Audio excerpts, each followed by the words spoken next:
And now bringing you that hard hitting fight analysis, submitting you into paralysis. Josh Thompson head kicking leg to dome, and Big John McCarthy saying let's get it on.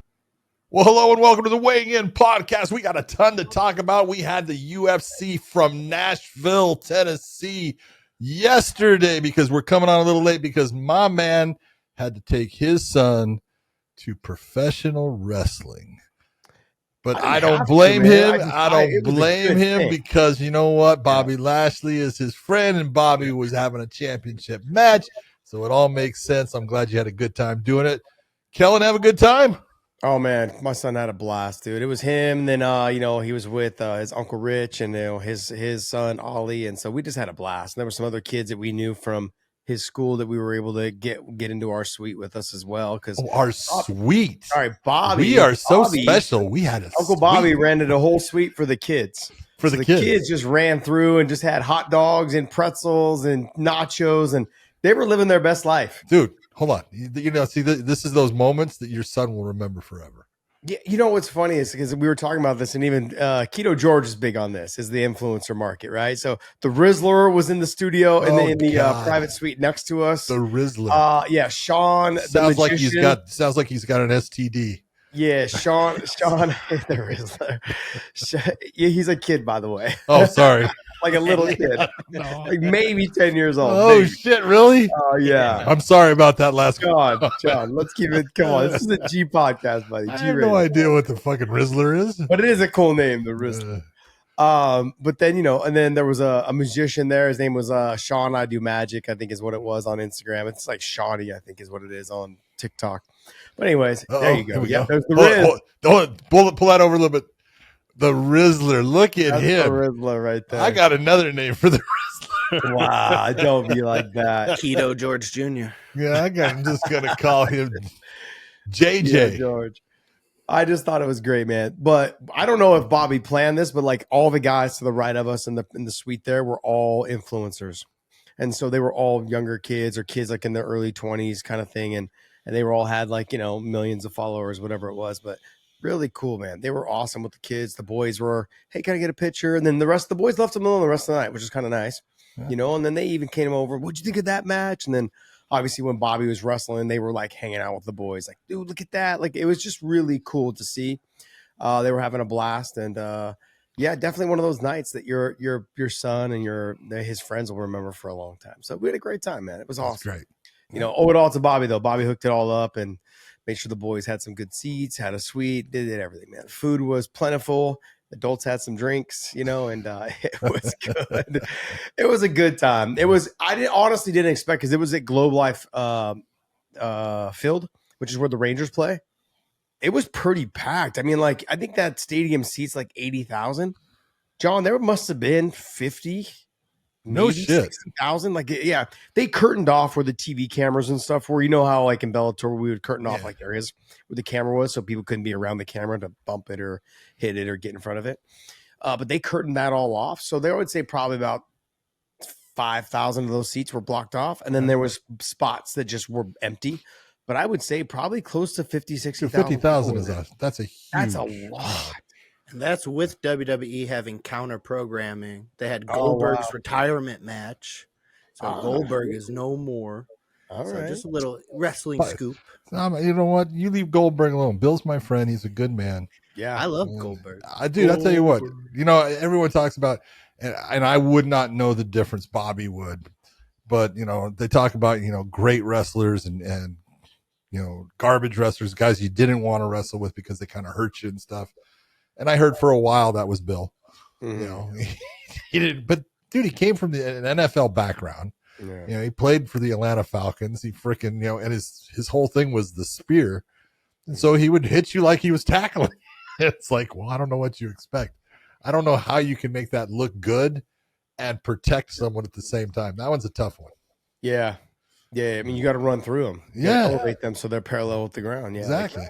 Got to make it work. You got to sell it. It's a gimmick, but it's also you got to sell it. I always say I had nothing but respect for guys that are professional wrestlers because it's predetermined, and people can say, well, it's fake. It's fake as far as it's predetermined, but the bumps they take are real. Yep. I was trying to explain that to my son, Kellen. He's like, yeah, but it's already, he had a different name for it. He's like, it's basically like, it's made, like not made up, but he said something else. Like, and I was like, yeah, I go, but he's like, oh, it's like fake blood. I'm like, no. I said, that's real blood. They stopped doing the fake blood a long time ago. I said, that's real blood. They really cut themselves. They really, I'm like, that's real. So, yeah, I go, and when I slap you across the chest, I'm like, it sounds hard. I go, but it hurts. Oh, and you feel it. Guys, they take the foot to the face for real. Oh, yeah. He's like, oh, they do? I'm like, yeah. I said, so it's not fake.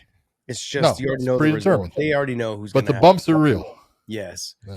I said, when they jump off the top and they land on something, I go, it hurts for the person on the bottom and the person on top.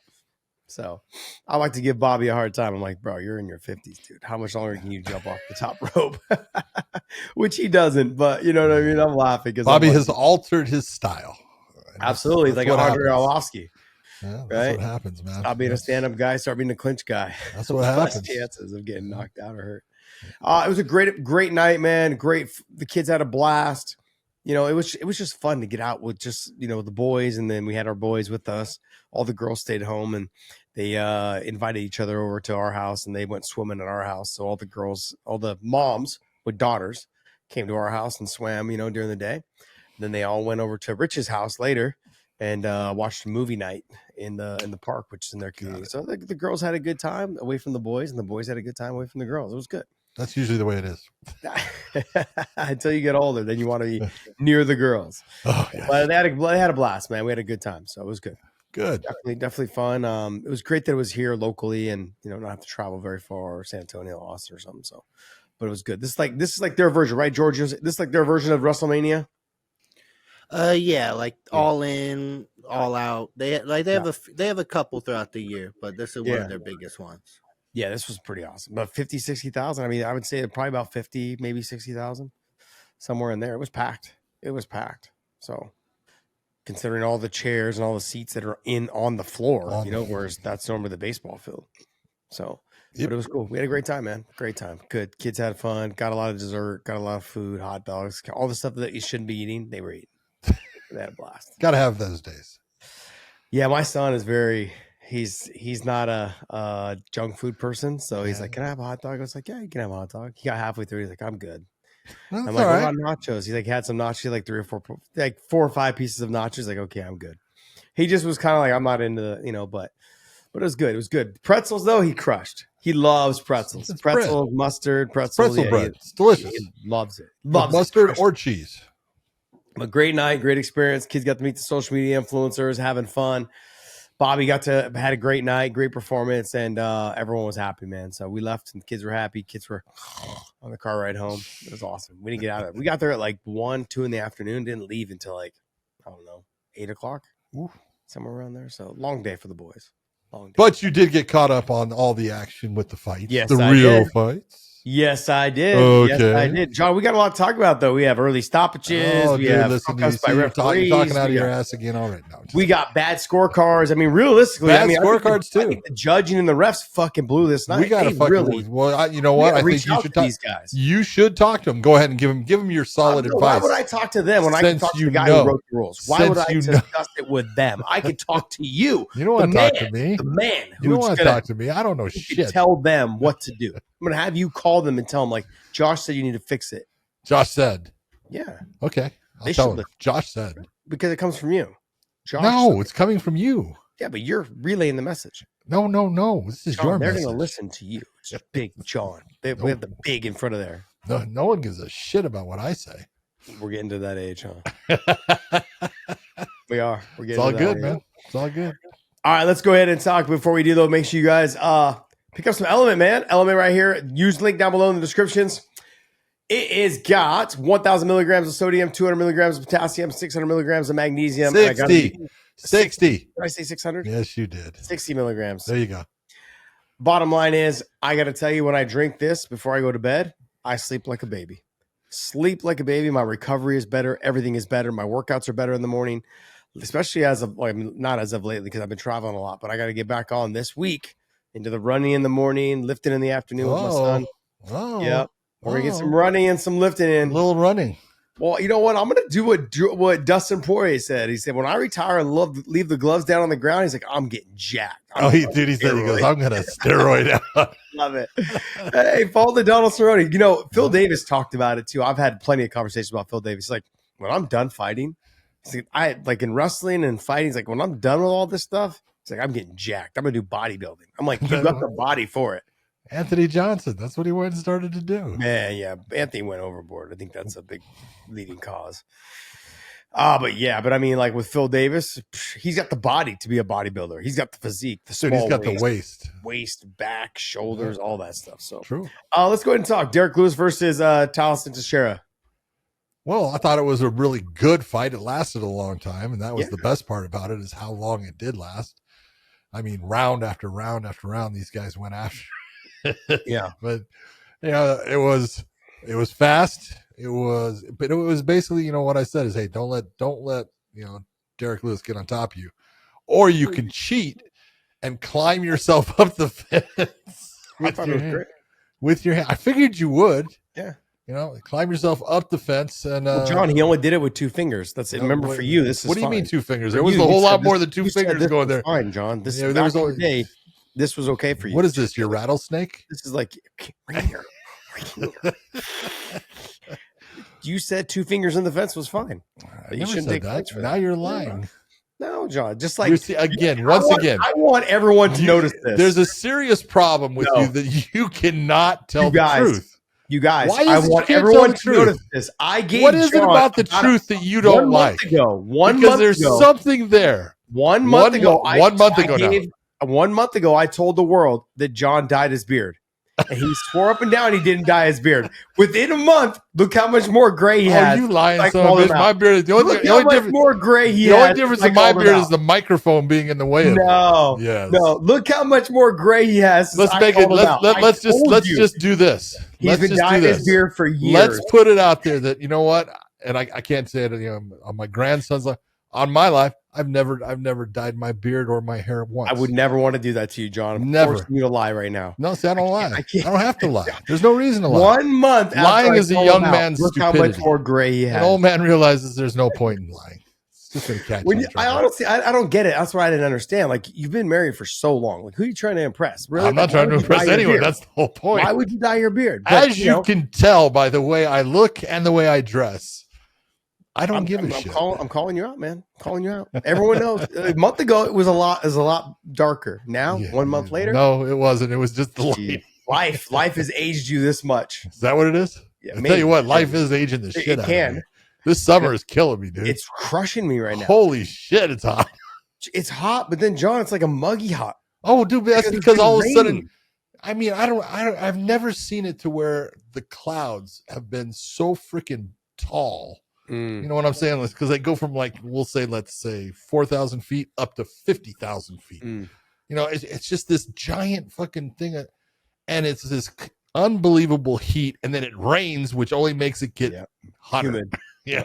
It's like, holy shit. See, we're the opposite. Like, we have clouds, but they're like not directly over you, but it's pouring down golf ball size rain. Like, I'm like, the sun's out. Where's the rain coming from? I don't have a cloud over my head and I'm getting pelted. Yeah. I have a video yesterday when we were driving home from the AEW thing. The sun's starting to set and it's like beautiful out, but literally I can't see. I'm driving, I'm videoing it because Rich and I were cracking up. You see the sunset, you see a beautiful sky, small little clouds, but nothing over us, but it's pouring so bad that it's like flooding the highway. And I'm like, where is it coming from? Angled. Where? Yeah. So, yeah. It's strange. It was funny. We were doing the same thing the other day. We were walking, to the car. Same thing. Just no clouds in the sky, but it's pouring down rain. Pouring. And it's like coming from an angle. Huge, huge drops of rain. John, the Derek Lewis situation in Teixeira, I guess the whole topic in the story is, look, we said this fight probably won't go outside the first. If it did, it'd go a round and a half. And then after that, if it got past that, we'd end up with the snooze fest. Horrible fight, yeah. It'd be a horrible fight. The fight ended quickly. Derek, this is the first time I've seen Derek look like a small person. Jeez. Teixeira is enormous. Yeah, enormous. 6'7", he's tall. Yeah, but then Derek dropped huge power. He saw that. Teixeira took the punch, took the clip, jumped on top, took some damage from the top position, side of the head, possibly some of the back. But, it was in the exchange. One. I thought he did a good job. But there was movement, yeah. I thought he did a good job of trying to avoid. Derek's a good dude, man. Derek's not trying to really he's not trying to cheat. But yeah, that big body, that big power. You said if this fight hits the ground, Derek Lewis on top, big ground and pound. Fights are normally over. Normally over once he hits the ground. I agree with you 100%. It's what occurred after what occurred after that was the way that Teixeira tried to get up, grabbing inside the fence, pulling himself back to his feet. More than 2 fingers, right? Yeah, it was more. It was like full hand. It was a handful. There was like 8 fingers on there. Yeah. Handful of fence, getting himself back up. Did you find that it was the most inopportune time for Jason Herzog to stop the fight? I talked to Jason about it and talked to him about this. Why didn't he call me? He should have called me. He should have called you. There's no doubt about that. He said he's got your number, but you were busy with some kind of wrestling. Yeah, that's right. I was at AEW. You know what? I'm going to just tell him, you know what? I'm going to send him a text. You fucked up. No. Well, how about you send him a text? I'm sorry I wasn't there for you. Oh, yeah. I mean, I felt bad. It's a really shitty situation. But I did talk to Jason because, there's certain things that, happen. And one of the things that can happen is, one of the best, single rounds in MMA was Paul Daly when he took on Nick Diaz. It was an incredible fight. And, the fact, I stopped it with, I don't know, probably 3 seconds left in the round. And, everyone was mad at me and I don't blame them. Okay. Because it was an unbelievable fight and they wanted to see more. And so did I. I didn't want to stop that fight, but I saw something, that occurred that the cameras never showed, and it was, that one eye going, doing a left-hand turn, just made me go, oh, your brain shut off. And I came down and stopped the fight off of it. But I talked to Jason about it. And, one of the things that we talked about is things that you and I have talked about, preliminary fights compared to main event fights, compared to championship fights. Everything is different. You've got to look at, what you have, and you got to give people a longer leash. And Jason will look and say, he told me, he goes, John, when he got hit, he went down. He goes, I saw him trying to move. He goes, and he says, and I was looking at the shots that Lewis was throwing. He says, and I saw that a couple of them missed. He says, and then I saw that there was one that was decent. Then there was a huge one. He goes, and he made a sound off of it. And it was one of those, it was like, I've got to really think about stopping this. He says, and I started to come in, and that's about the time he was climbing the fence, and I thought he was more hurt than he actually was. He goes, so I would say it was a little bit early. He goes, I have to change what I'm doing. I have to look at it. And we talked about it and stuff. And, this is what happens. You are responsible for someone's health and safety. And sometimes it's hard to let things go. It is. But you got to do it because, you got to give. Although Teixeira has not done a lot in the UFC, he got the ability to be that main event fighter, taking on Derek Lewis and stuff. He's worked himself to that based upon, his couple of wins there in the UFC. And you look and you go, you got to give him that opportunity. Now, one of the things Jason did talk about, he goes, I didn't want to see him, get that last nail. And now he's completely unconscious. And I haven't, and go, yeah, that's the chance you got to take when you're letting the fight go and you're letting that guy swim into those deep waters, but you got to let him swim. You can't just, sit there and throw him the life ring right away. I go, but let me ask you about the fence grab. I said, how would you have dealt with it? And because there's several ways that you can deal with that type of thing. He could have, if you're looking at it, stopped the action, taken point, maybe 2 points based upon that grab saved you because you weren't getting up off of the ground. Yeah. And so could be 1 point, could be 2, because he says it was intentional that he did it. And he would have put him straight back down in that position on the ground with Derek Lewis on top of him and you restart the fight. But you're in this position where you have Derek Lewis who has hurt somebody and you don't want to take away that opportunity. So he could have taken a point on the fly, and just let the fight play out, taking the point on the fly. And yeah, he got himself up off of the ground by the use of it, but I'm doing something about it. But that's not fair to Derek either because the guy cheated. He fouled to get himself out of that position. So you take a look and, there's different ways of, working it out, and you got to figure out what's best for you at the time. This comes back to like when I took a point on the fly from Tito Ortiz when he was fighting Rashad Evans, thinking that, hey, Rashad is in a position now. And as soon as I took the point, Tito reversed that position. I was like, well, it would have been better for Rashad if I had stopped it, but I didn't, and it's just the way it is. You got to make those choices, and you got to make them on the fly. It's not easy. That makes sense. Yeah, no, it does. I would have taken the point on the fly. Yeah. Just to be honest, I would have let Derek Lewis continue on. The grappling position when you said Tito and Rashad, that's different. Like you probably separate them. I don't recall the situation. To be honest. Tito kept grabbing the fence, and Rashad was going to take Tito down, and he grabbed the fence to keep himself from going down. And so, just at that point, Rashad was getting him up in the air, and I didn't want to take that possible takedown away from him, so I took it on the fly instead of stopping the action and stuff. You never know. You never know what's going to be the right way. The wrestling position in the takedown, not getting the takedown, I would have taken it. I wouldn't have taken it on the fly. I would have separated. But if you go to my course, okay, that I sell, okay, I'll show you guys how to deal with that. Okay, you do that. Yeah. But yeah, there's that. But then I think in this situation, Derek Lewis is landing shots, and in the process of potentially knocking him out. So I would have just taken it on the fly. That being said, it's very fast paced. Yeah. Big dudes are in there. You are the smallest guy inside that cage. He got hit. Okay, so he got hit. So and then he got face palmed. Yeah. And so these guys are enormous. And that Teixeira made Derek Lewis look small. What do you think he made Jason Herzog look like an ant in there? I mean, ridiculous, right? So I thought it was an early stoppage. I would have liked to have seen it go longer. A little bit. To see what happens and this and that. But I mean, it is what it is. It's the fight. It is. And like you said, we don't want to see the guys put a nail in the coffin where they're face down, ass up. Yep. When we talk about situational awareness, like he's the main event. Fans paid to see him go face down, ass up. I'm gonna bring up this fight early, just based on what we're talking about. Mike Davis fought. I want to say Garcia. Ramirez. Yeah, Ramirez. Thank you. Yeah. And in that fight, they were both doing some really good work. Mike Davis was landing some really good shots, but the stoppage in that one, you look at it was as soon as Ramirez went down, the referee's coming in stopping it basically. But that's the right stoppage for that fight. In that fight with what's going on, prelim fight, I'm not going to let you take extra damage for no reason. That was a good stoppage.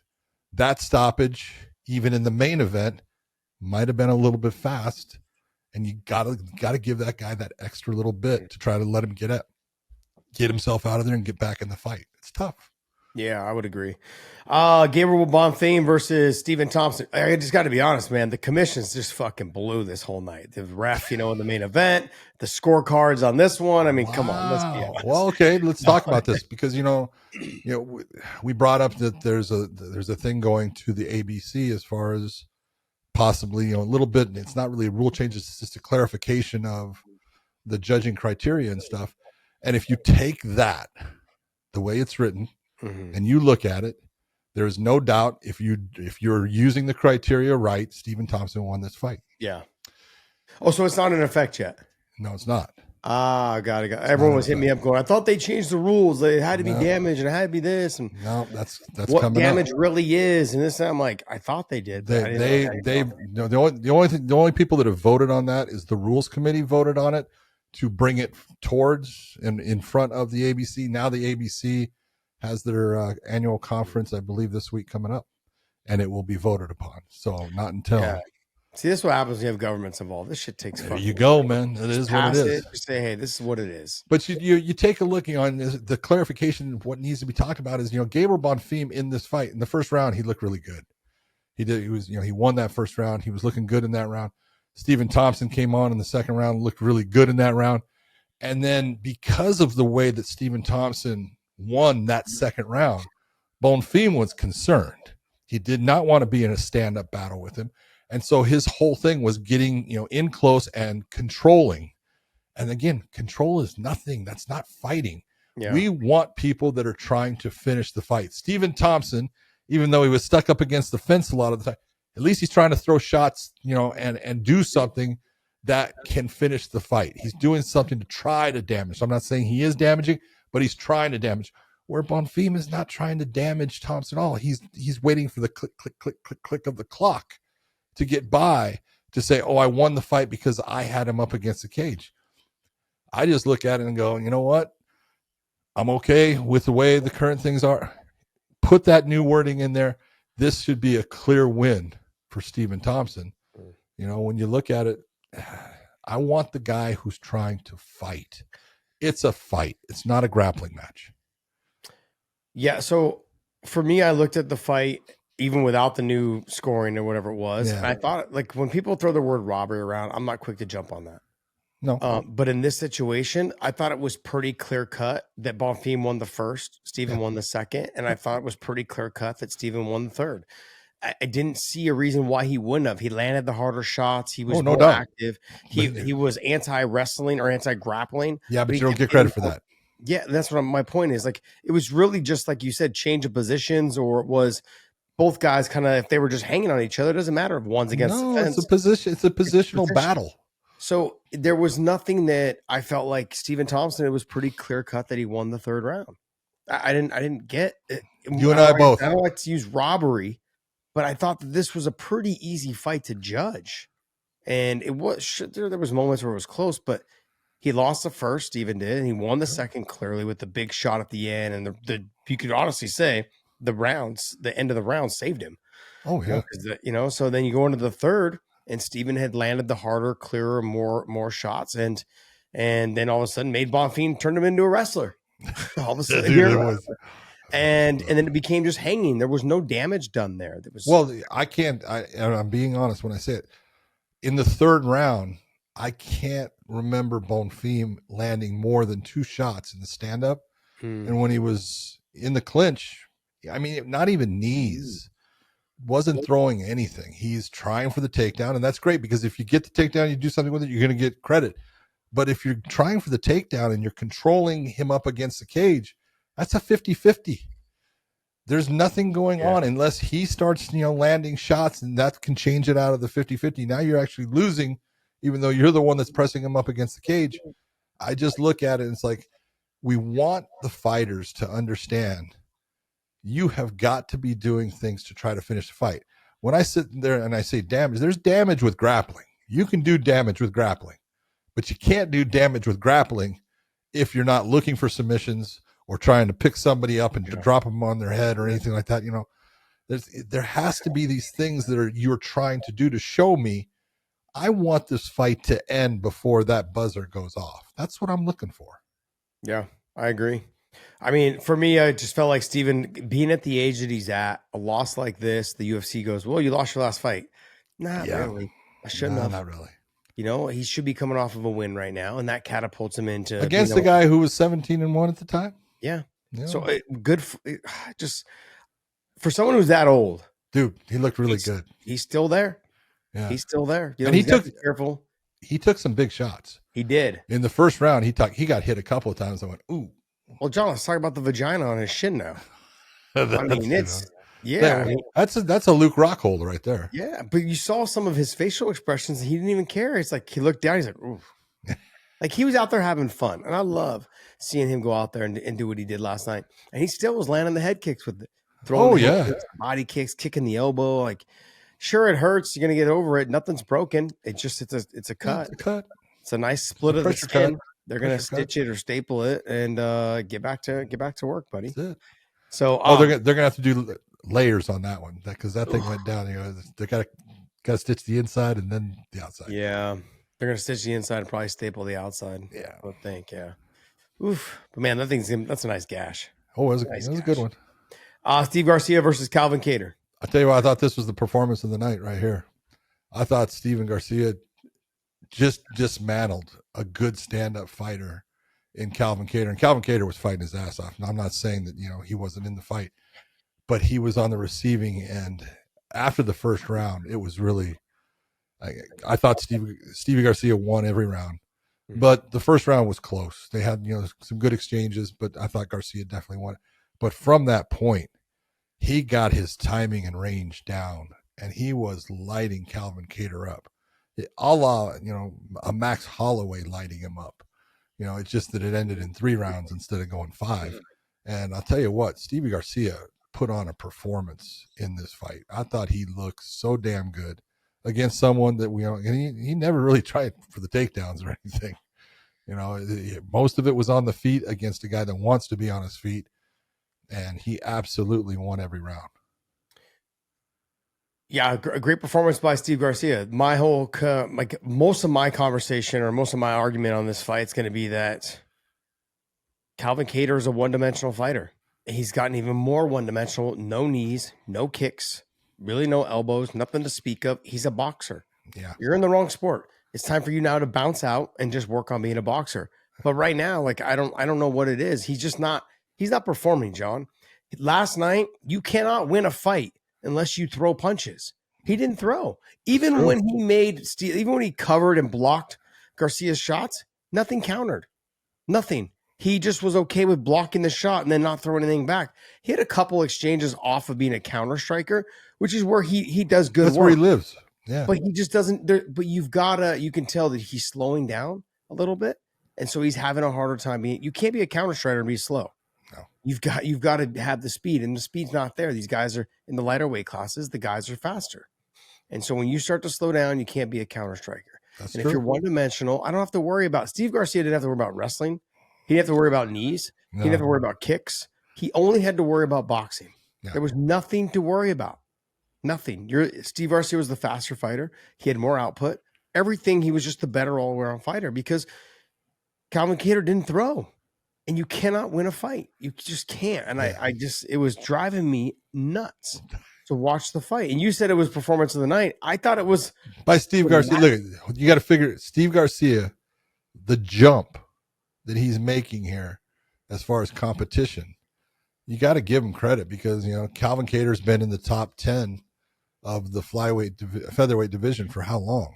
I know, but John, he's just not the same guy though. I'm not saying he's the same guy. Yeah, I agree with you. But he's still, no matter what, when you're, going to have a fight and you're looking across the cage, when it's someone that you respect their skill set, that was one thing because you were one of those older guys that there was no one really before you for you to be, idolizing. If you're looking and you're Stevie Garcia, you've watched, this is kind of like, when you watched, Jonathan Martinez when he fights, Jose Aldo, he just didn't perform. And why didn't he perform? Well, I think it was a lot of it because he had a little bit of, idol worship and it was like, oh my God, starstruck. This is, this is that guy. Well, Stevie Garcia had that ability to look at this and go, this is that guy. This is that guy I'm going to put my fucking fist through. And he did.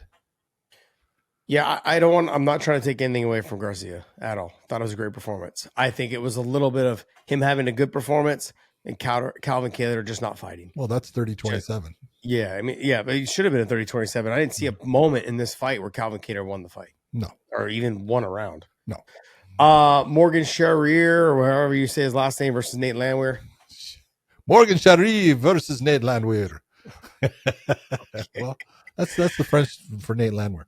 I enjoyed this fight. I got to give Nate Landwehr, nothing but credit as far as Josh, when you're watching a fight at times and you're just looking and you're going, oh, this is just bad for you, man. This is you're gonna have to walk through fire and get scorched and burned here for you to have a chance at winning this fight. Because you got to make it dirty. You got to make it a grimy, nasty fight. This guy's just cleaner everywhere in the stand up where you're now, trying to do this. Now he takes you down instead of you taking him down. Yeah. All those things. And I'm looking at Nate Landwehr and I go, dude, you got big balls, man. You're a tough son of a bitch. You have got nothing but heart. You don't quit. And, he actually, came back that second round, looked pretty damn good and made it to where Morgan said, well, I got to get after this guy. But boy, when he went after him, dude, I love when a guy opens up like that and says, nope, this is my time. This is my chance. I'm going to put him away. And he did. And Nate Landwehr took those shots, to the point, I thought, holy shit, he's going to get hit with one that's going to put him out. And it did. Yeah. It did. And, but God bless him for being a fucking you're talking about those dogs, and where are the dogs? They don't always win, but boy, they do show. Yeah. They do show. And Landwehr's Landwehr's fun a to dog. watch. Yeah. Yeah, he comes in. He's trying to press the action. I think he's from Tennessee, correct? Oh yeah. Yeah. So, you know, having the crowd behind him, pushing the action, doing what he could. I agree with you. I thought he won the second round. It was a good fight. 1-1 going into the third. But then I think Morgan's corner was like, look, you got to push. You got to let the hands go ahead and get active, get busy. And sure enough, he came out and he just started throwing. You could see the difference in not just power, speed. You can see the difference in the speed. And when you put the combinations together, Landwehr had a hard time dealing with combinations. Just Morgan wasn't throwing combinations in the first 2 rounds. But dude, did you see his calf after it reminded me of Rory McDonald against, Douglas Lima. 2 kicks, and he had 2 giant goose eggs on the side of his calf. And I'm like, God damn. And then it just continued. I'm like, son, you are a tough man. You're much tougher than I am, because I now would be hobbling and saying, okay, time out. Yeah. But I really wish I would have discovered the calf kick a lot earlier in my career. It didn't come until like my last. No one thought about it. Okay. Yeah. What do you think? It's so funny that, whoever, in the end was the person that really said, hey, I got something here, but you look and you think, oh, hard, not a lot of muscle. Oh, big muscle. You're going to really, bruise that muscle up in that thigh area. That's always, that's what had been done for how long? The first time I ever saw with a calf kick was George Masvidal versus Gilbert Melendez. I think Benson Henderson was the first time I saw someone do a calf kick. In the WC, because Masvidal and Gil was in Strikeforce, so that was early too. That was down in San Diego. Era. Yeah, around that area. So around that era. Yep. Yeah, I could see it. But Masvidal, he used not just the calf kick, he also used it as like a foot sweep. He would kick ankle low so he could try to lift, sweep you off your feet as he did it. He did it off the timing too, as you'd step forward, he'd kick. He was crafty, man. Oh, Masvidal was a crafty. Always was. Petrino versus Lane. Yeah, I always look and there's those fights where I look at and I go, all right, what's the UFC trying to do here? And they're letting Petrino, who's came into the UFC as an undefeated fighter, looked good in the beginning, lost a couple, when all of a sudden the competition kind of went up, started to falter a little bit, had some problems, but you could take a look at the guys that he had problems with, which was Anthony Smith and the Hanyak, Dustin Jacoby, both good kickboxers. Throughout most of Anthony's career, he was a kickboxer. He wasn't a grappler. He turned into a grappler near the end. But you look and you go, okay, he had 2 losses in a row in the light heavyweight. He's moving to heavyweight. They like his look. They like who he is. Let's put him against somebody that we think that he can start to look like, oh, we've got something at heavyweight again.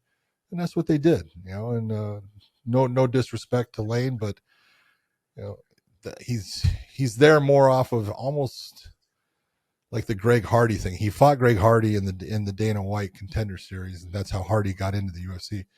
But, it's that whole NFL thing and stuff, and you look and you go, he's a decent fighter. But he's not that heavyweight that you're looking at going, hey, this guy's going to possibility of being a champ. Ain't the guy. Yeah, I think right now, whoever they can move to the heavyweight division, whether it be Petrino, whatever, they're trying to find guys. They need bodies. They need bodies. Somebody. Yeah, that division is just trash. Yeah, trash. But I thought it was a good performance by Petrino. Good control, good opposition, did everything he was supposed to do. You got to come up if you're going to go up into the heavyweight division. Use your athleticism. He's a big heavyweight, but he's not like I wouldn't say he's a hybrid. He's not like a 230. He's a fire plug, man. Yeah, so he's explosive. I want to know how he does when he has to deal with someone like a Derek Lewis, someone who's a big boy naturally, versus you just being pumped up a little bit. Yep. So we'll see. Tokkos versus Tafa. Man, I'll tell you, I got to give it to Tokkos. Man, he was getting nailed in the stand-up by Tafa, and he just stuck with what was going to win in the fight. And you cannot blame him for that. You cannot sit there and get upset with he's fighting the only fight that he can fight to win. And, Tafa had a hard time getting himself up. He did a lot of things. I give him credit. He's gotten better as far as his wrestling defense and his ability to, slow things down and not get put into trouble and try to get himself back to his feet. He got up a couple of times when I was really surprised that he got up from where he was at. But in the end, it wore him out. And that's what grappling will do. Is grappling comes with a multitude of effects, but one of them is when you get tired, it's a bitch to continue to defend in a smart way, because when you're tired, your brain just doesn't work the same.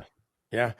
I mean, he looked exhausted at the end of the first round after all that wrestling, and he got his face punched in the last 15 seconds. Yep, he did. Because Tafa was able to get on top. That was Tafa's round. Yeah, I think he stole the round at the very end, right? Oh, he did. That ground and pound. Because what he did in the beginning of the round, he was landing great shots.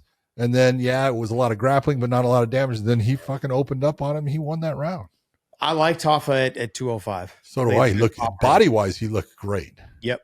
And he didn't look it like he would already been, if he was still at heavyweight, he'd already been exhausted. Yeah. Exhausted. But, he did a good job. He just got to learn how to wrestle more. That's it. It's just time. Spend time, especially in the light heavyweight division. Not a lot of those guys can wrestle. They're majority of them are stand-up. Tokkos is probably one of the better grapplers. But look at, if you're Junior Tafa, you got to look and say, well, the blueprint is out on how to beat me, so I got to stop it. You got to fix that. That's it. Yeah, everyone knows how to beat you now. Yeah, or that goes for a lot of the guys from Australia, New Zealand, whatever it is. Like the majority of those guys have big power, right? I mean, but the problem is that they can't stop takedowns, and they have no grappling, no jiu-jitsu, what to speak of. So, Chris Curtis versus Max Griffin. Yeah, I looked at this Chris Curtis coming down to welterweight division from the middleweights. It was funny because I thought, well, Chris Curtis, just fighting in middleweight, he'll look big. Nope, Max Griffin was bigger. It's just hysterical when you look at it, but it just kind of shows you who Chris Curtis is as a fighter. Max is that guy that I've always looked at. He's a first round fighter. He does very well in the first round, but he starts to have cardio problems, and you can see him breathing through his mouth and having some issues as the fight was going on. I thought he won the first round. I thought Max Griffin won the first round, and then Chris won the second, and Chris won the third. Yeah, it was just heavier shots, heavier blows, more volume.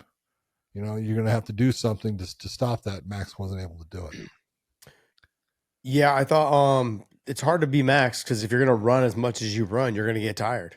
Yeah. He was running he was on his bike. Because next time, just bring your bike, dude. Just ride it around because you'll save some energy.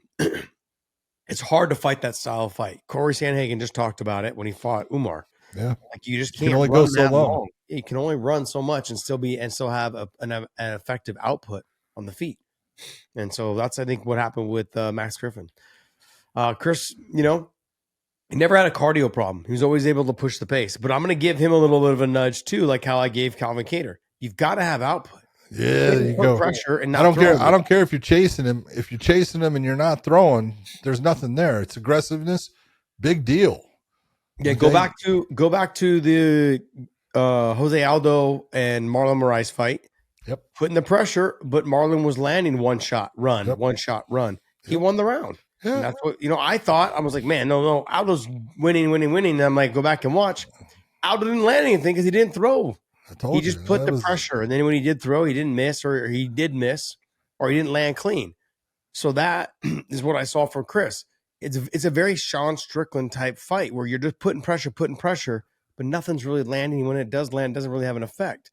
In this position, Chris has got power. Just have more of an output. Throw more than 1 and 2. Throw 3 and 4. Just do it to do it and see what happens. I bet you have a lot more knockouts on your record. Oh, dude, he's got a good left hand, and he chambers it and holds it and holds it and holds it and holds it and holds it. It's like, throw that sumbitch. Yep. I really like Chris. I love his work ethic. I love the way that he goes after the fight, and he's there to fight. But damn it, you can't always have your feet just set. You don't have to hit him hard all the time. Yeah. You just got to hit him. Yeah, I mean, you honestly, guys like Sean Strickland, guys like Chris Curtis, Calvin Kattar, you got to take the Nick and Nate Diaz approach. Yeah. Put the pressure, but just touch. And then eventually when you touch something clean, it'll make them off balance. And then you finish up with another 2 or 3 hard shots and then go back to touching. If it's not there, don't chase it. Just go back to touching. So, I mean, right now, I don't know. I think because they do so much sparring, him and Strickland and some of the guys at Extreme Tours. You know, they've gotten so comfortable just putting pressure, letting the gloves block all the big shots, but they don't have to worry about countering. Just counter though, like throw 3s and 4s, please. Yeah. And I bet you have a lot more knockouts on your record. Yeah. Jake Matthews and Njokuani. Wow. I mean, you got to be honest and look and say, you know, Jake Matthews this is the difference between a well-rounded fighter and a guy who's more of a one-dimensional fighter. Mm-hmm. Not that Chidi has not gotten better with his, grappling. It's just that it's, he's in that position where when he's off of his feet, it's trouble, and it's a battle to get back to his feet. And Jake, he looked good. He got the back, gets the rear naked, boom, puts the choke on. That's the end. And it was on tight. So it wasn't like Chidi was, I'm going to give up fast. He was doing everything he could to stay in that fight with that choke. It just wasn't going to happen. He's either going to tap or he's going to nap. Chidi is dangerous when he has distance. I don't know why he decided to clinch. And then that clinch led to one of the most beautiful foot sweeps I've seen. That was a beautiful foot sweep, wasn't it? He hit it perfectly right off of his step. It surprised Chidi. You could tell by his reaction. Yeah. He did not expect that to happen. You are the better fighter at range. You're longer. By you're far. the better kickboxer. And I didn't understand. He actually pushed his way into the clinch, and then the foot speed happened, and then now he's on your back. And you're just fighting for your life after that. It didn't make sense. I don't know if there was something he felt against Matthews or what it was, but it just wasn't there. Like, it wasn't your night, but I'm going to give Jake a lot of credit, man. That was a beautiful foot sweep right to the back. No, it was. Yep. Sweet. Any other fights on here you want to talk about? Yeah, you got to give it up for, first off, Lauren Murphy in her last fight with the UFC. She went out there as tough as always. She took a lot of shots. I thought she almost had Moura in trouble when she locked on the choke at one point. Wasn't there. Moura was able to get out, but congratulations on just a hell of a career as a fighter in the UFC, as a fighter in Invicta. You got nothing but things to look back on with a lot of pride because you had a hell of a career. And then Walter Walker against Kennedy Njokuani. Man, I'll tell you what, he threw for a heavyweight, Josh. Look at how fast he drops down for that. I was like, what are you doing? Yeah. And when I saw how Kennedy's foot was trapped and the way he put that heel hook on, holy shit, that was beautifully done. That's something that everybody in the heavyweight division is looking at going, oh shit. Because you don't get a lot of guys in the heavyweight division that are, really good with submissions. They can grapple at all. That's it. Frank Mir was one of, those guys that, he lived off of the fact that he could do it.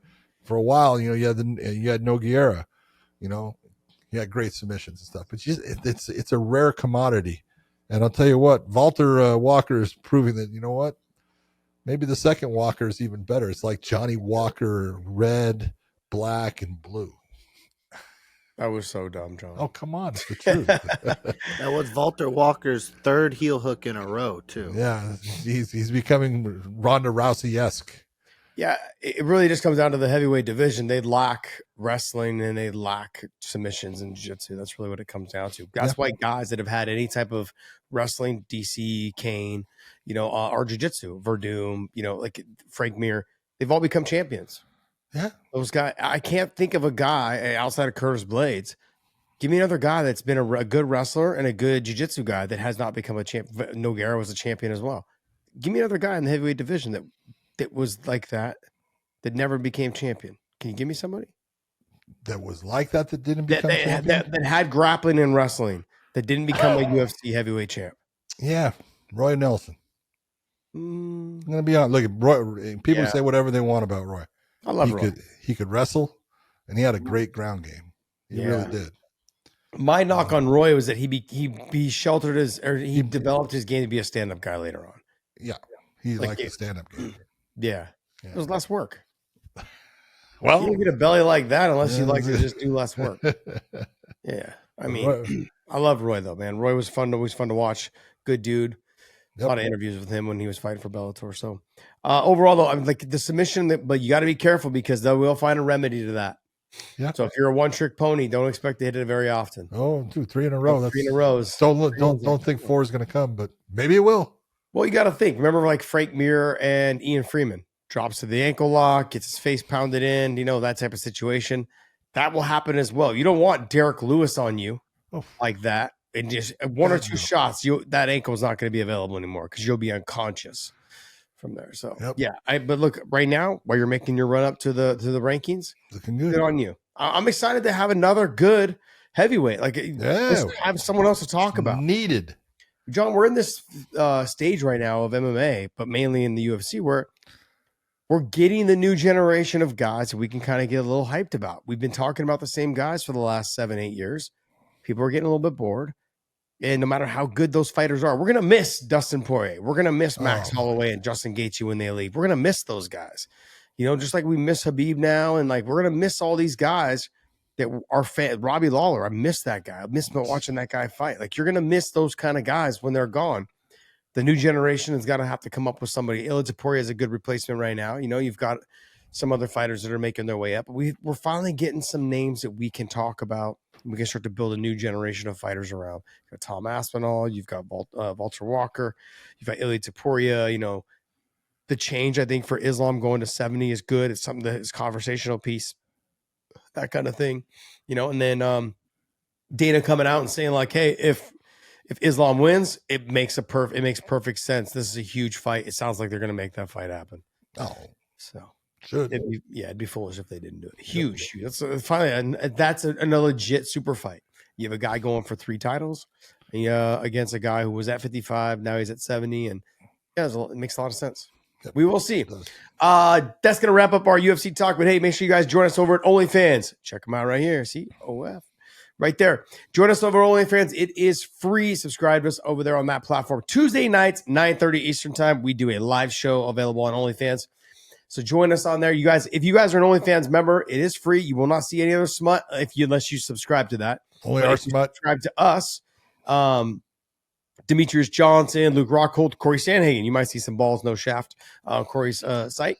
But bottom line is, you will not see any other smut if you subscribe to us over there, and you guys can submit your questions on OnlyFans, and we will get to your questions on our channel. Or you can become a premium member here on our YouTube channel and subscribe to us on there on our YouTube channel at $4.99. We do monthly giveaways, which is coming up here pretty soon. Signed hats, Element hats, signed apparel, also Element packages and boxes and sample packages that we send off to you guys. So please become a member. It's $4.99 or $1.99 to answer your super chats on Tuesday Night Live. We do live Tuesday Night Lives at 9:30 Eastern time. Make sure you guys subscribe to us on OnlyFans. Hit us up. Let's talk about what's next there, George. All right.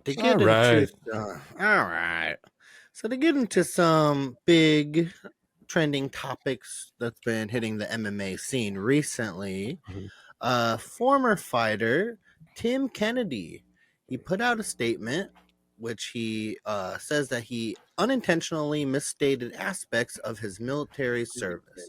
It's a very long-winded post. I could read through it all if you really, really want, but I think you guys understand what's going on. What's your thoughts? What's your opinions? I mean, he made a mistake. He made a big mistake. And look, I see Tim all the time because our sons play in the same age bracket for lacrosse. He's out of Austin. I'm out of Dallas. And we play in a lot of the same tournaments. So I see Tim in the month of June. I saw Tim 4 times, you know, on almost every weekend. Look, I got to be honest. I can just say that he fucked up.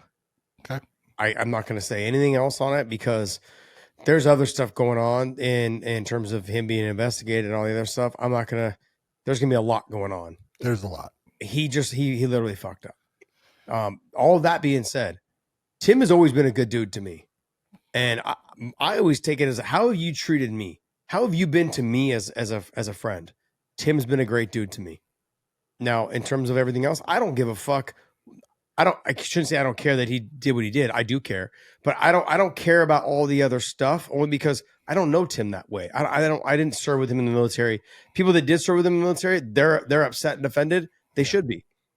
But I'm friends with Tim, and I think Tim's a good dude. Tim's always been a great dude to me. Always been very welcoming. has trained with me. I've grappled with Tim. I've trained with Tim. He's always been extremely polite to my family, my wife, my kids.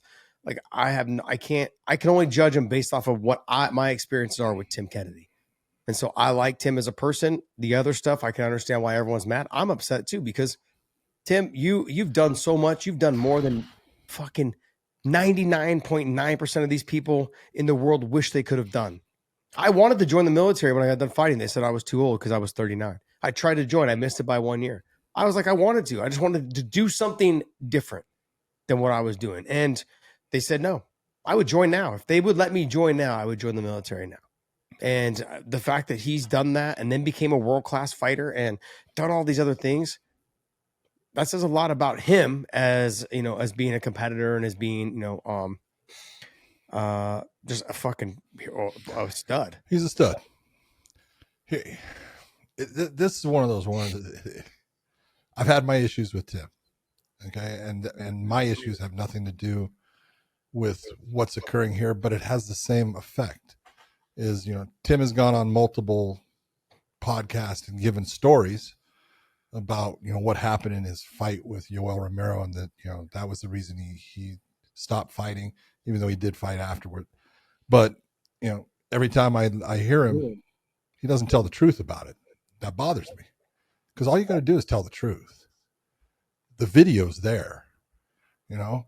The truth, you know, the truth of the matter is, you know, he says that he knocks, you know, Romero down, never knocked him down. Says that he knocked him out, never knocked him out, or else the fight would have ended. Says that, you know, the bell rang for, you know, the start of the next round. There is no fucking bell. I mean, if there's one thing that I would look at and say about Tim, and I did a lot of Tim's fights, and, you know, I want to say the first fight I ever did with Tim was against Trevor. And I was so impressed, because I held Trevor in high regard. I thought he was a very good fighter. He had a lot of things going for him. There was a couple of things that, you know, you could see he had problems with as far as maintaining, you know, cardiovascular at a high pace. Okay. But Tim saw that too. And Tim absolutely, I don't know if you remember that fight. Yeah, I do. He destroyed Trevor. And I was like, holy shit, dude. You know, I've watched you fight before. I've never seen you that good, you know, and I was really impressed with him. And the one thing I will say is, you know, as a fighter, he was a damn good fighter. He fought some of the very best people out there. As a military person, I owe you a thank you. You know, I don't care about, I do care about, and I don't want to belittle anybody else in saying that, you know, it doesn't matter to me. It matters to me that it matters to those that did serve. Yeah. But good point. I look and say, you know, Tim, you know what? You got nothing that you have to freaking expand upon. You have nothing that you have to, you know, make bigger than what it was. You went out and you served this country. You served the citizens of this country. You protected them. You have done so many damn things beyond what the average person has done. Like you said, 99.999% of the people could not compare to the things that you have done in your life. And all I can say is, you know, I hope when you sit there and you say, you know, you've learned from your mistakes. I hope so. Unfortunately, I look and I know through, you know, I've been, you know, military people are very close to me, and I'm, you know, I'm a big supporter of the military. You know, my whole family's been in the military. I did the same thing as you. I was going to go in the military, and all my friends that were in the military said, don't do it. Yeah. And I went to law enforcement instead. That was really stupid. But, you know, you look and you go, hey, man, you know, it takes a special person to just say they made a mistake and then show everyone that, you know what, I learned from it. Because it's easy to say I made the mistake and then just continue on. That's not going to happen. He's going to have more things. You know, there's laws in the military code about stolen valor. It's not, you know, you don't get slapped on the wrist. It's military law. You got that, you know, Tim's done so many things. I hope that, you know, this passes by, but I hope it teaches everybody else, hey, don't lie.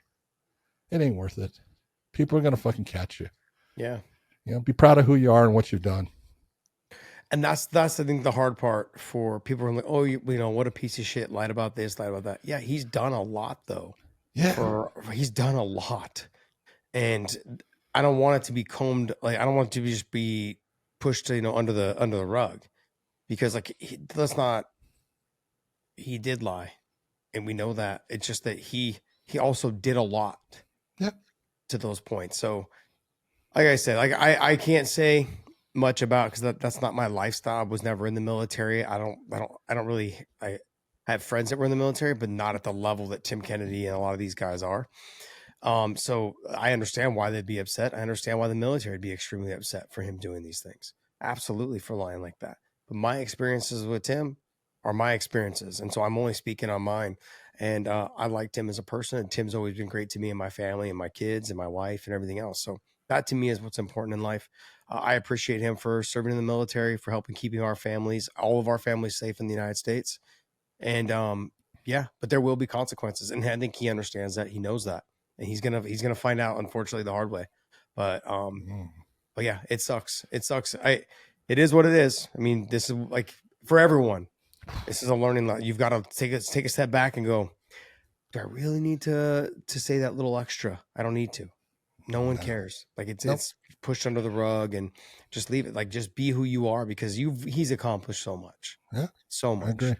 So all those things. All right, let's go ahead and move on. Give me a feel good story there, George. Give me something good. Something good. All right. The biggest feel-good story in MMA right now. Our good friend Ben Askren is awake. He is doing well. And featherweight has a new competitor. I'm just kidding on that last part. But he did put up an update video. I can play the audio if you guys want. You want to hear? Absolutely. What's up, guys? Have not given you an update in a while. Figured you deserve one. Whenever this is all the way over, I actually just read through my wife's journal, because I don't remember anything from May 28th to July 2. No recollection. Zero idea. No idea what happened. We'll kind of go through it all, and I just read through my wife's journal. It's like a movie. It's ridiculous. So I only died 4 times, right, where the ticker stopped for about 20 seconds. That's not ideal. I don't know if you guys know That's that. all ideal. But I got the double lung transplant. I made it out to the other side of it, gaining quite a bit of strength. Learning to use everything again. I was actually on a scale yesterday, 147 pounds. I've been on 47 pounds since 15 years old. So I was like, Oh, true. 50 pounds in a 45-day period. So man, that was a battle. Luckily, I don't remember most of it. And the thing that was most impactful to me was all the love I felt from everybody. And it was almost like I got to have my own funeral, right? I still remember 30 years ago when Dave Schultz died, and you listen to all these older people, recollect how much they enjoyed him, how much they loved him. And, obviously he never had to hear that. I'm sure some people will him. But Yeah. So, I mean, yeah, shout out to Ben. I'm very happy he got his transplant. He has a tough road ahead of him still, but, God bless him, genuinely. Yeah. Let's just say, first off, he's got a long road ahead of him still. And it's going to be, That's literally what George just said. Yeah.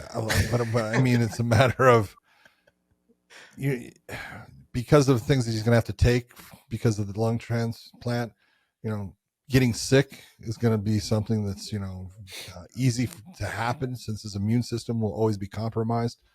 And so, whatever it is that, Ben has to do to change, his life so he remains healthy and gets strong again and gets back to, just being the dad and the husband that he needs to be. His wife is, God bless her, Jesus Christ, the things that that poor woman has gone through here in the last month and a half is incredible, and stay strong. That says a lot about her. So all I say is, Ben, continue to get better, continue to get stronger, and just, man, take it easy. Take it easy, my man. Yeah, just don't rush back and try and do too much. Just take your time, get yourself acclimated to your new lungs and your new body, basically. It's like you're having to learn how to breathe again, having to learn how to, have conversations, get emotional again, and all that you're changing that whole area inside your ribs and under your sternum and all that. Like, you're really making a change. So, he's a stud. He's always been a stud. He's always had a great heart, always been fun, easygoing, just laughable, kind of a dry sense of humor at times, but definitely someone that is just fun. He's just fun to be around. He's always had a big heart. Kind of marches to the beat of his own drum kind of situation. Like, he's always been that guy. And so, yeah, I'm glad that he's doing well. Like you said, he got a long way ahead of him. So just keep prayers for him, keep him going, and send him best wishes, man. If you guys are listening to our show, like, he'll take it from anyone. So just send him a DM, post something on your social media, let him know, hey man, we're rooting for you, and stay strong, stay healthy. That's the biggest thing. That's all we can do. That's all we can do. So good for him though. I'm glad he got his lungs, and on to the next step, bud. What else, George? In more MMA news, BKFC has announced some new signings. Top names including Yoel Romero, Thiago Santos, Derek Brunson, Aspen Ladd, and Jared Gooden. What do you guys think? I think this is pretty exciting for BKFC. Yeah, I mean, look, they're making some big waves.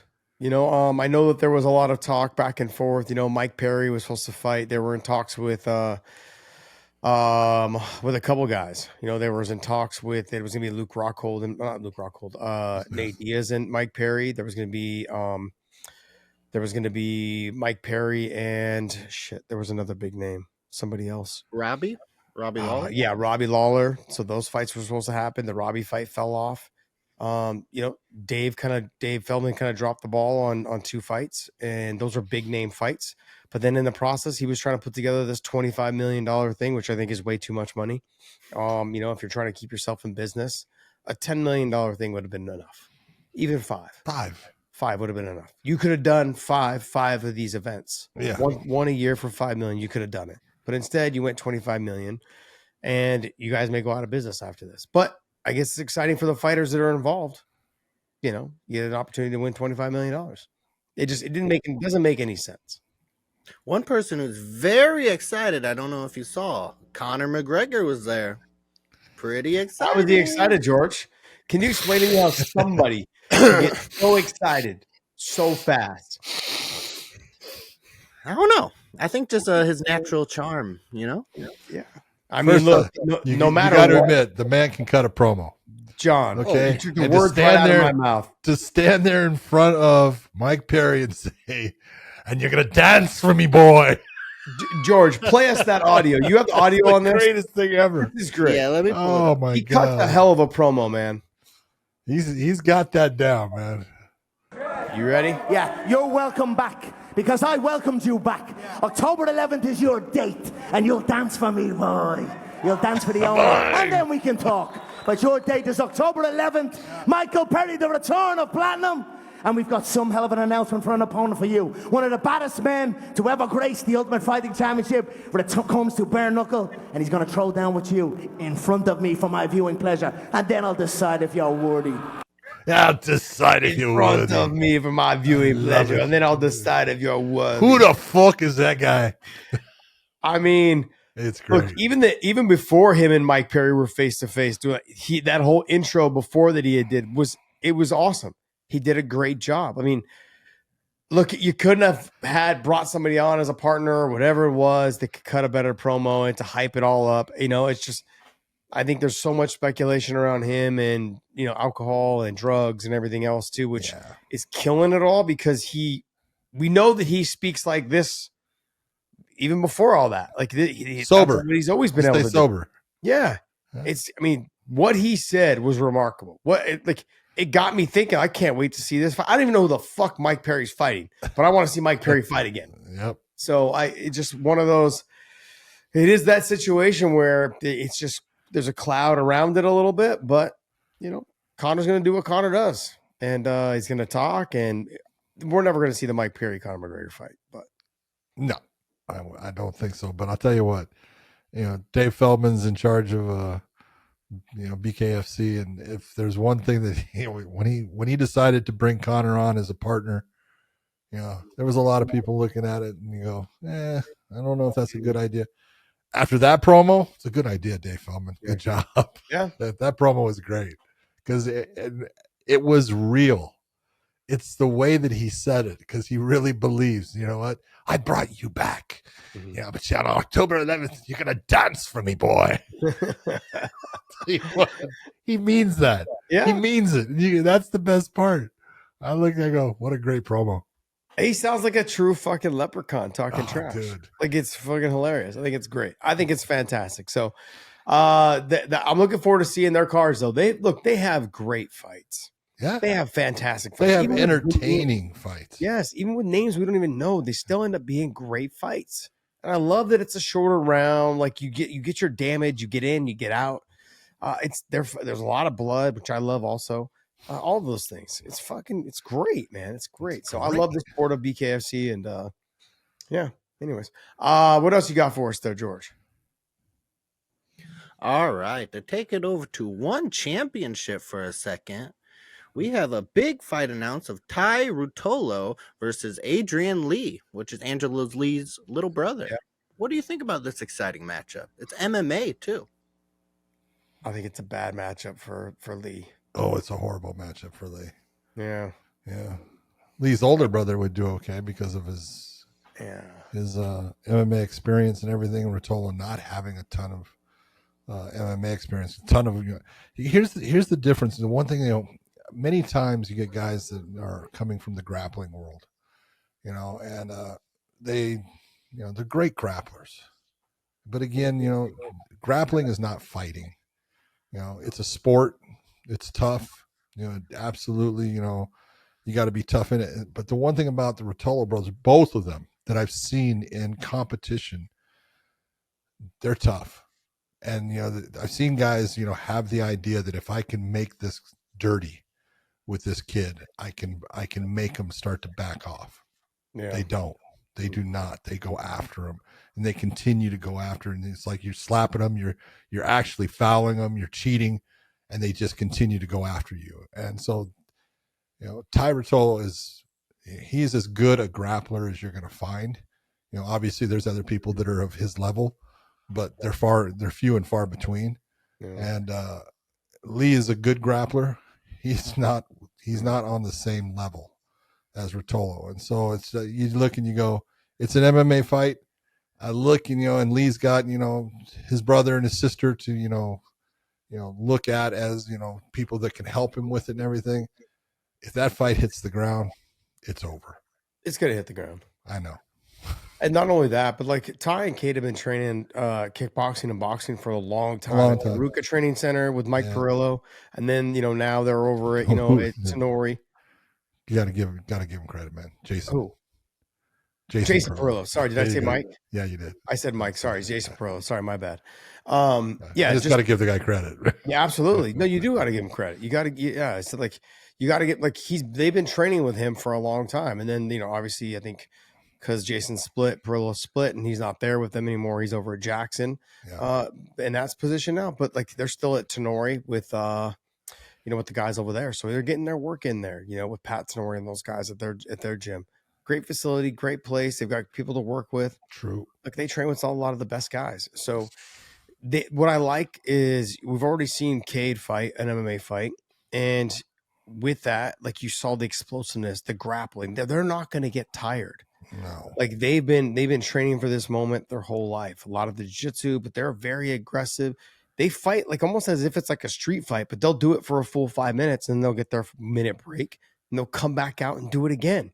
That's what makes them spectacular. I'm excited to see how Lee handles the pressure because it's going to be a whirlwind, like a Tasmanian devil when Ty comes into that cage and they fight. That's how it's going to happen. It's going to be a Tasmanian devil running through him, knowing that if we hit the ground, you can't finish me on the ground.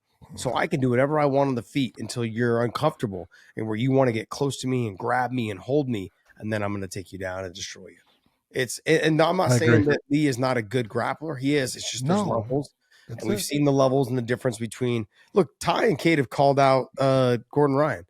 They said, "Hey, we'll just jump into a testing pool. You go ahead, and we'll just see who's the best actual real grappler." The thing about Ty and Cade with their grappling is it's not a competition style grappling. It's a show. It's an entertainment. They want it to be fast paced. If you watch, I think it was Ty's grappling match against Nolf, the wrestler from Penn State, Jason Nolf. If you watch that, it was in CGI last year. Great fucking fight. Just great. I say fight match. What a great match. They were just scrapping after each other, chasing submissions, chasing. It was awesome. Good wrestling, good jiu-jitsu. They fight like that all the time. That's the way that they compete. So in this MMA world, when you're taking shots, they're the jiu-jitsu guy that doesn't care if they get hit. I mean, they care. They don't want to get hit. But I'm saying, like, if they get punched, I've seen black belts, world-class black belts turn into white belts real fast. Just by slapping them in the face, not even punching them, just slap them. Just put my palm on their face and just rub my palm in their face. They turn into a white belt real fast.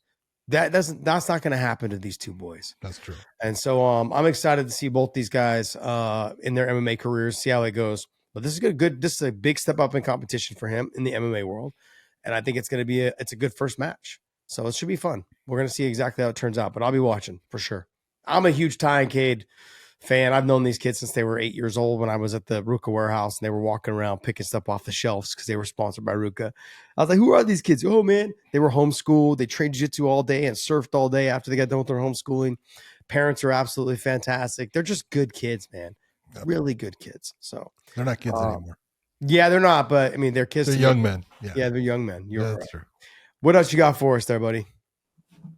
All right. Well, according to MMA Uncensored, Charles Oliveira wants to return later this year, around November, against a name like Max Holloway. So, are you guys putting on your Mystic Mac hats, or See, are we you? already Do you guys did, have the man. script? We already I know, did. that's what I'm we saying. talked about this. Did you guys get the script ahead of time? What's going on? No, I wrote the script.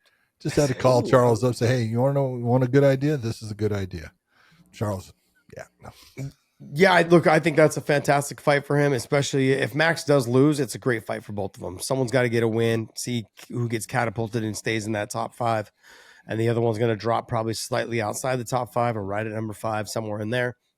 I think it's a good matchup. What I was more intrigued by was the words by Max Holloway talking about Ilia Topuria, about how his 3-fight win streak, sure, it's impressive.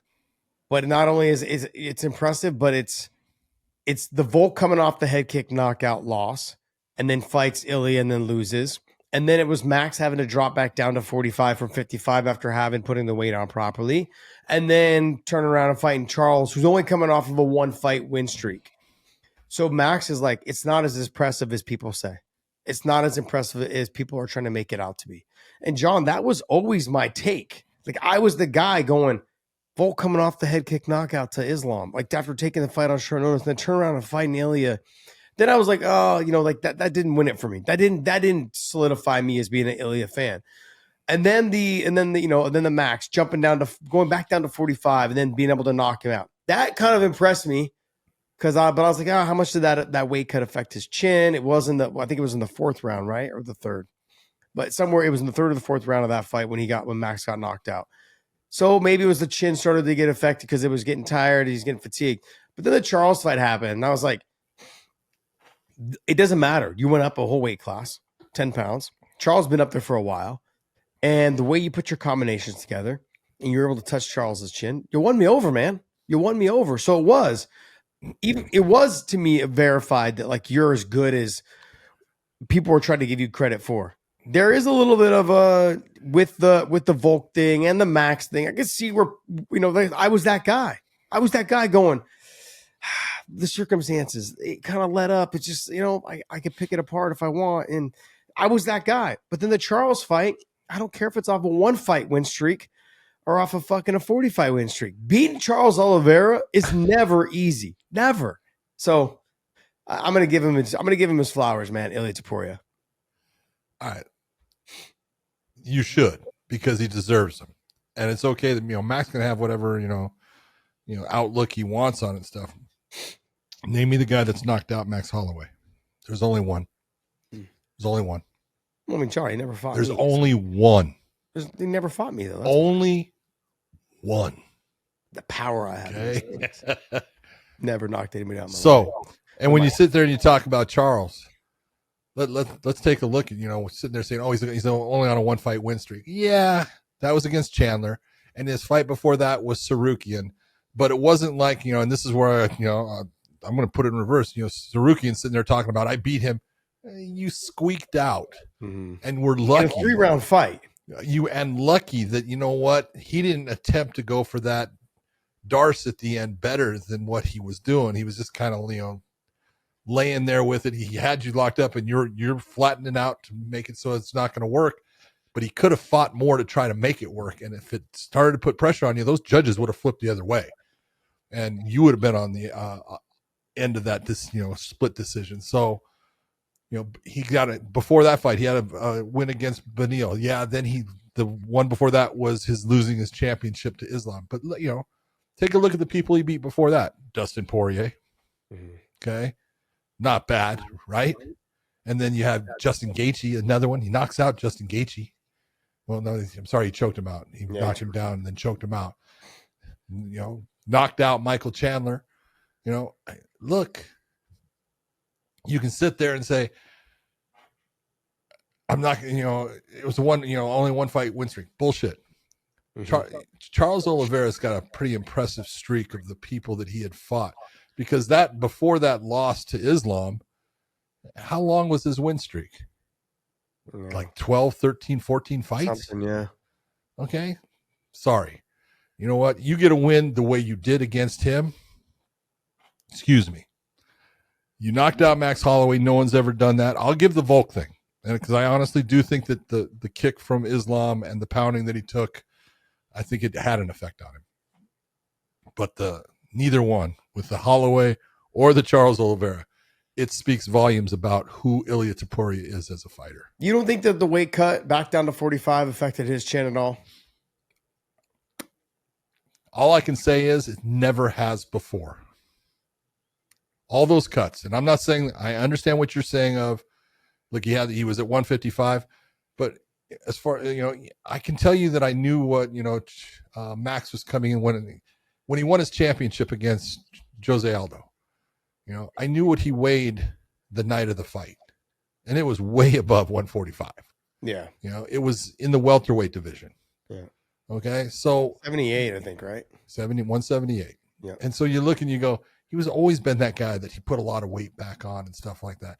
I'm not saying that, losing the weight can't have an effect. It can. Yeah. And I'm not going to sit here and try to say that, oh, no, it couldn't have had any effect. But no one's ever done it before. No one. People have beaten him, but they've beaten him by submission.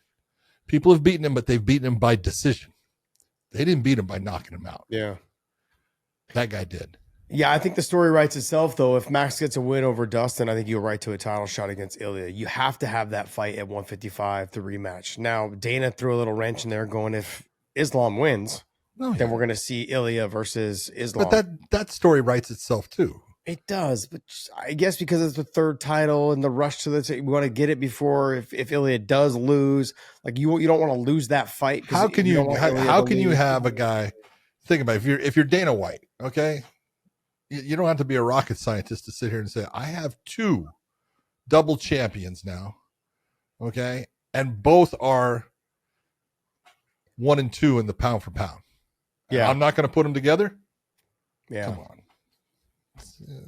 I mean that's what he did with Volk and Islam when they fought the first time. Exactly. That was makes sense. Yeah.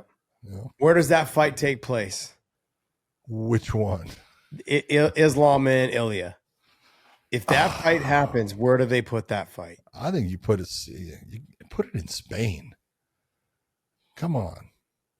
You're going to tell me that you couldn't sell out a soccer stadium with Ilia Topuria against Islam in Spain? I'm not sure. I would imagine it would be probably pretty damn close. I mean, I was just at AEW last night. There was 50, 60,000 people. So there you go. I know the UFC does, they don't like to, ever be outside. Okay, they did it in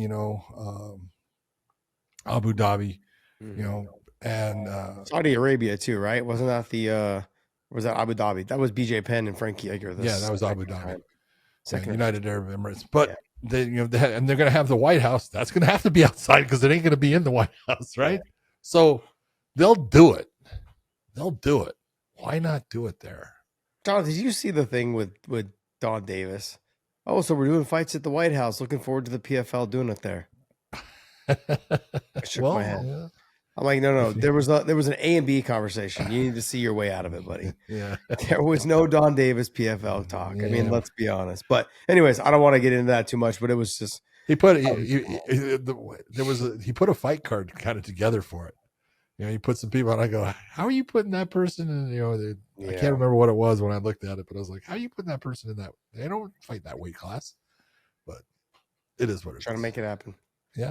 Hey, anyways, at least he's trying.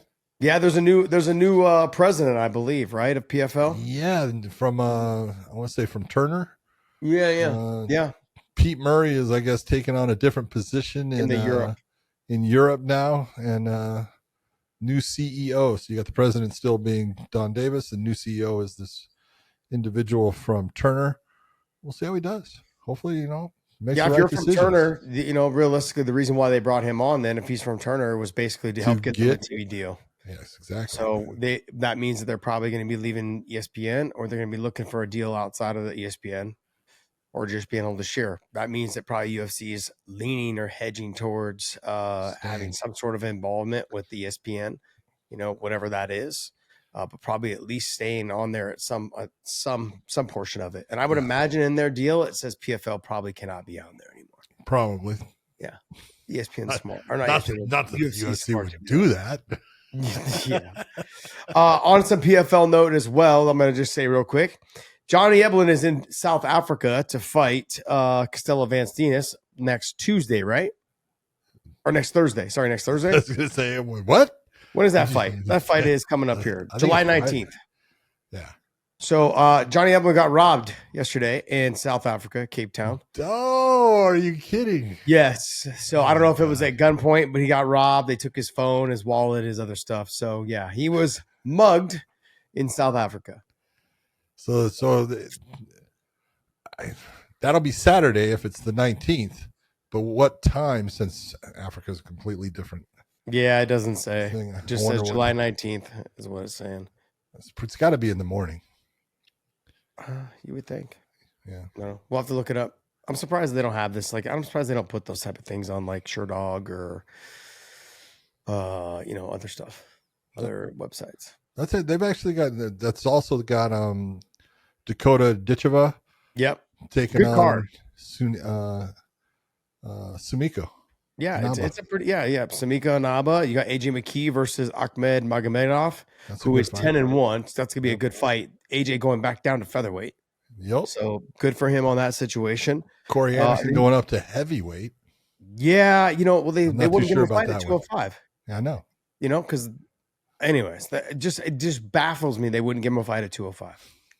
Like, what are you guys doing? Anyways, but Gosov, tough fight for him. Oh yeah. Because on the feet, Gosov can crack. Oh yeah. On the ground, it's all Corey. Corey's going to dominate top position, become a wrestler, or not become a wrestler. He is a wrestler. Yeah. But he will control that top position. Corey needs to wrestle in this fight. He will. Yeah. He will. He'll let the hands go a little bit. He'll get the takedown. I think from the top position, ground and pound, baby. Ground and pound. Ground and pound. But we'll talk more about that fight on our Tuesday Night Live though. At 9:30 Eastern time on our YouTube channel and almost across all platforms, as well as our OnlyFans account. So you guys subscribe to us over there on OnlyFans. It is free. Also, make sure you guys use the description down below, the link down below in the descriptions for LMNT. Drink LMNT. They'll send you a bonus package with every purchase you guys use. And for those of you guys that were able to try the lemonade salt, it is done being sold for the summer. It was a summer special. Oh, killing us. So, but I loaded up on it beforehand. I loaded up. For those of you that love lemonade salt, I have stacked the card. Become a member on our YouTube channel. I will be giving away a box of lemonade salt to one of our special members. $4.99 is the membership for the giveaways, and $1.99 for super chats and stuff on Tuesday nights for our live super chats. to get your questions answered. Also become a member on OnlyFans, and we will answer your questions over there as well. I think we're at like 4,000 or 5,000 members now on OnlyFans. I love it. Love it. We're killing it. Killing it over there. We've been partnered with them for a little over 2 years. And we were the very first podcast that they had ever partnered with, ever. And so it feels good for us to be that partner with them. We're enjoying that. And I know people are going to criticize us a little bit, but guess what? Other fighters are on there. We've helped get other fighters on there, and those other fighters now are making a lot of money. And it's a good space for them to go ahead and put their product out there, whether it's their gear, their clothing, their techniques, their moves, all these things that they can sell in that platform. So I'm happy for them, and I'm glad that they're over there. So join us over at OnlyFans. And Keto George, give us one more thing if you have one more thing. All right, to end us out on a little bit of a lighter note, UFC fighter Mackenzie Dern has found herself in quite a pickle. I want you to listen to this audio and give me your opinion.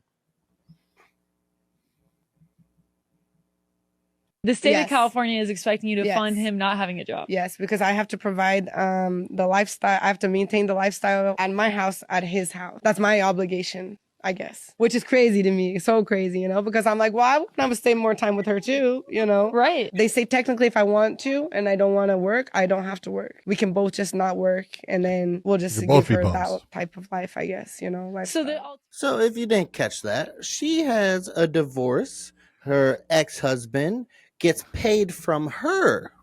She pays his lifestyle to match her lifestyle. Isn't her ex-husband a pro surfer? I thought so. I thought he was. Maybe he's a low-level pro surfer. Okay, it's possible. I don't know. I don't know if you get a 10 and 10 for pro surfing. But okay, John. For me, this is the way I've always felt about this. If I have the kids 50% of the time and you have kids 50% of the time, I shouldn't have to pay you shit, and you shouldn't have to pay me shit. Like, that's just how it goes. Now, when we do get divorced, we split everything 50-50. I'm not paying you alimony, but if you're a stay-at-home mom or you're a stay-at-home dad, as we see a lot these days, is I should split it with you 50-50 because you were at home taking care of the kids while I was out making money. That's fine. Split it 50-50. But whatever money you get from that 50-50, you need to be responsible enough to go out there and buy a house, rent a place, and find time to make a job to take care of the kids when you have them the 50% of the time. I should not have to pay for you to have the kids the same amount of time that I have the kids. Is that fair or is that not? This is what I do. I don't get it. Like dads are still responsible. I want to know. No, I want to know this. When they have the kids 50% of the time. I want to know, why is it? Because this woman, because I saw this interview, and she is so adamant that it's so wrong that Mackenzie Dern is paying her ex-husband, and this is the state of California too, and so paying her ex-husband, right? That's so wrong. It's like, why is it so wrong for Mackenzie to have to do that when it's so right for the 98% that are men paying women? Why is it? Oh my God! Now it's just horrible. You're absolutely right. It comes down to this. Mackenzie shouldn't have to pay. If you're both, taking care of that child, and it's 50-50 custody, hey, you pay your end, I'll pay my end. That's great. But I love the fact that how things change. Me too. How's that? Okay, I'm just, you want no. John. You want Me too is a separate movement, what buddy. you're Just saying, want to let you know. John, you went the wrong way, dude. No. What I'm trying to say is, you want all these things, and you want your cake and eat it too. And most of the time you get it. And then unfortunately for Mackenzie, and I feel bad for Mackenzie as far as I don't think she should have to pay him, but unfortunately for Mackenzie, she makes more money. And in the state of California, when you're the bread earner, you end up having to pay, and it sucks, but it is what it is as far as the law. And the law supposedly doesn't see any difference in the sexes as far as that. And so, I agree with her. Don't be a bum. Don't quit your job. so it's even. So you don't have to pay him. I just look at it. It's like, hey, this is what's wrong when you take a look at the law and you have divorces. It should be, if you're going to get a divorce, and I've said this forever, if you're going to get a divorce, that's fine. But you don't have to talk bad about your partner, especially to your kids. You should never be doing anything to put down that person. You should always be, respectful of them. You do what you can to make, your kids happy and make it so, they have the ability to live a good life when they are with your ex-partner and stuff like that. But I just look at it. It just amazes me when all of a sudden it's like, oh, the woman's paying the man. This is horrible. Yeah. It sucks for the man too. Yeah. It's just crazy. To touch on what you were saying, though, is that if you guys are married and you guys are going through a divorce, if anybody who's listening to this, I can speak from experience. One of the biggest resentments I have towards like my mom, she used to talk bad about my dad all the time when they were divorced. And it's one of those things that drove a wedge because I was the oldest. It drove a wedge between my mom and I. It wasn't until in my 40s that I started trying, like I didn't try. We started to work together on trying to repair our relationship. I was never close with my mom, just because of the things that she would say about my dad. And so if you're that person, just remember I held it against her my whole life until I got into my 40s and just was like, no, I don't want you around. I don't want like, those are things that you need to remember. Your kids will remember these things. And you may not think it's a big deal, but the truth will come out. There you go. That's and the whole, everyone knows. That's it. So you try to tell people, eventually you can sit there and tell your child anything. Okay. But if it's a lie, eventually they're going to figure out the lie, and they're going to know that you lied to them. You lied to them about their other parent, and that parent didn't do the things that you said or wasn't the person that you said, and they're going to hold it against you. Yeah. And they usually go towards that parent. In the end, I've had too many friends that I told, I said, hey, I know it sucks. Give it time. Your kids are not stupid. They'll know. Yeah. Eventually, they're going to figure it out. And they always do. They always do. Don't talk bad about your ex. Nope. It's crazy. Yeah, it's a huge deal. So if you guys are going through anything like that, just keep it positive. Yep. Keep it moving. Keep it positive. That's the best way. That was a lighthearted ending there, buddy. That wasn't really lighthearted, but it was something to chuckle at because like when females are now on the shoes on the other foot, we have worked so hard to get us to this point where the female could be out there making a living, supporting the man at home who's taking care of the kids. We've gotten to this point, and it's going to have to go. It goes both ways. If you're going to be the breadwinner, then that means you're going to be the one responsible for paying the alimony. But I will say this in the end, good on her. Her husband, shame on you. No. Where's your balls? Don't shame on him. Shame. Go ahead, George. Give him a shame. Horrible. Well, everyone, that's going to wrap up our show. Hopefully you enjoyed it. And Johnny Eblen, man, you'll get a phone when you get back to the States. My man. Okay.